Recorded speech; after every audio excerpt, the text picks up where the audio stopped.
Hi there, this is Kara, and today's video is on Google Drawings. So go ahead and log into your Google account. You can follow along with me. Many teachers are using Google Apps in the classroom as a way for students to create and share their learning. Probably have heard of Google Docs, maybe even Sheets and Slides, but I want to introduce you to Google Drawings. It's a powerful way that students can use to create and share what they know. So when you create your first drawing, you can come up at the top and make a title.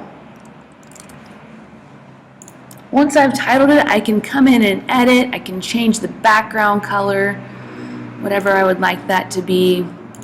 I can add in different shapes. I can edit those shapes if I want to change the color. I can add in arrows. I can even use the scribble feature if I would like to draw. I can change the color of that. I can add in a text box. I basically have the space that I can do whatever I want. If I need more space on the bottom right hand corner, I can drag over, make a larger space to draw and to work. I can share this. So if I want to share it with my teacher, if I want to share it with a classmate, we're going to collaborate together and edit it. That's one of the really powerful things about Google Docs. So I'd like to share with you some ideas for how to use Google Drawings in the classroom. An example that I did recently was we're learning about patterns in math, and so I created just a template, and I wanted my students to create their own pattern and then fill in the table and create an equation that would model that pattern. So I created this template, and then I used Teacher Dashboard, but you could use something like Doctopus to share this out with your students, creating an individual document with each student that's shared with you. And some examples, one of my students, she used Google Images to pull up some images here and create her pattern. Another student, you can see her example. She just used the shapes within Google Drawings to make her pattern and then created the equation to model that. Another example would be to do a collage.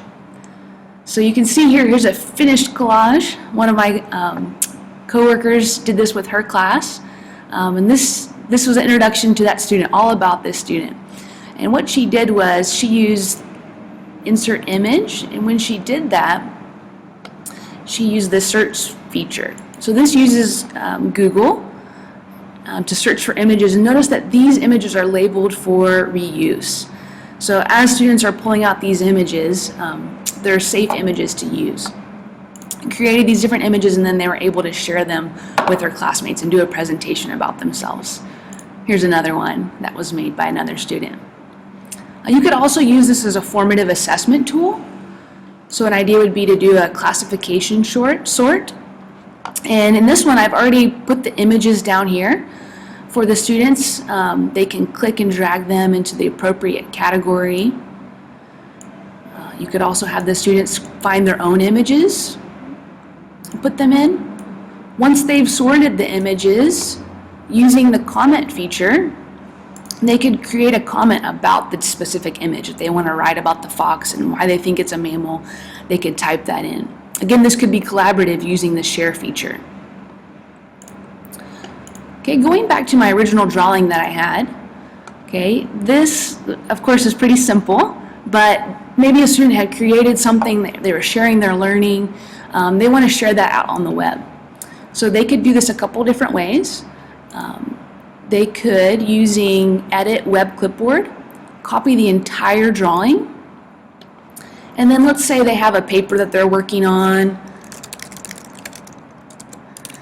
and they want to insert that image into their paper. So again, doing Edit Web Clipboard, it posts that image that they created into the Google Doc. Okay, they can resize. Okay, also this could be put into a web page. Let's go over here to my website. I'm going to edit the website, and then because this is Google Sites, I can just insert, and straight from Google Drive I can insert a drawing. So I'm going to post this in there. right, and save. And so now my Google drawing has been posted on my website. Okay, that's just a quick introduction to Google Drawings. I hope you enjoyed it, and I hope you will give it a try with your students.